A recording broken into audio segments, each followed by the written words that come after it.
నిర్మల్ జిల్లా బీజేపీ కార్యాలయంలో రాజ్యాంగ నిర్మాత డాక్టర్ బిఆర్ అంబేద్కర్ జయంతి వేడుకలను పార్టీ శ్రేణులు భక్తి శ్రద్ధలతో నిర్వహించారు. భారతదేశాన్ని లౌకిక ప్రజాస్వామ్య గణతంత్ర రాజ్యంగా తీర్చిదిద్దడంలో అంబేద్కర్ పాత్ర అనన్య సామాన్యమని ఈ సందర్భంగా నేతలు కొనియాడారు. రాజ్యాంగంలోని ఆర్టికల్ 3 కారణంగానే తెలంగాణ రాష్ట్ర ఏర్పాటు సాధ్యమైందని, ఆయన దార్శనికత నేటికి మనందరికీ మార్గదర్శకమని వారు పేర్కొన్నారు.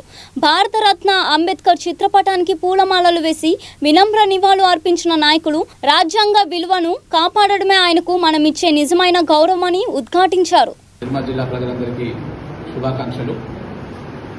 డాక్టర్ బాబాసాహెబ్ అంబేద్కర్ గారు దేశానికి స్వతంత్రం వచ్చిన తొలినాళ్లలో ఈ దేశానికి ఒక పటిష్టమైన రాజ్యాంగం ఉండాలి అని తలపుతో వారు ప్రపంచంలోని అన్ని దేశాల యొక్క రాజ్యాంగాలను పరిశీలించి భారతదేశానికి ఒక దృఢమైన ఒక సమర్థవంతమైన రాజ్యాంగాన్ని అందించడం జరిగింది.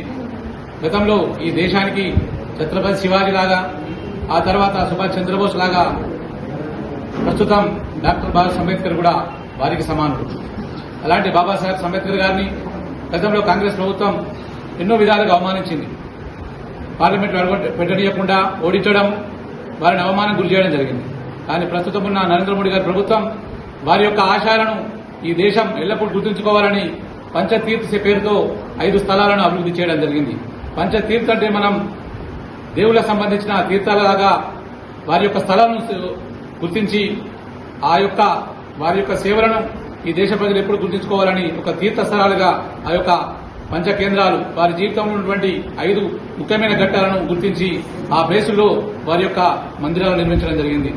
ఈ రోజుల్లో యువత కూడా ఈ పంచతీర్థులను ఏదో ఒక తీర్థాన్ని సందర్శించి వారిని ఆదర్శంగా తీసుకుని ఈ దేశానికి ఆయన చేసిన సేవలను గుర్తించుకోవాలని కోరుకుంటూ భారతీయ జనతా పార్టీ తరఫున నిర్మల్ జిల్లా ప్రజలందరికీ మరి ఒకసారి అంబేద్కర్ 135వ జయంతి శుభాకాంక్షలు.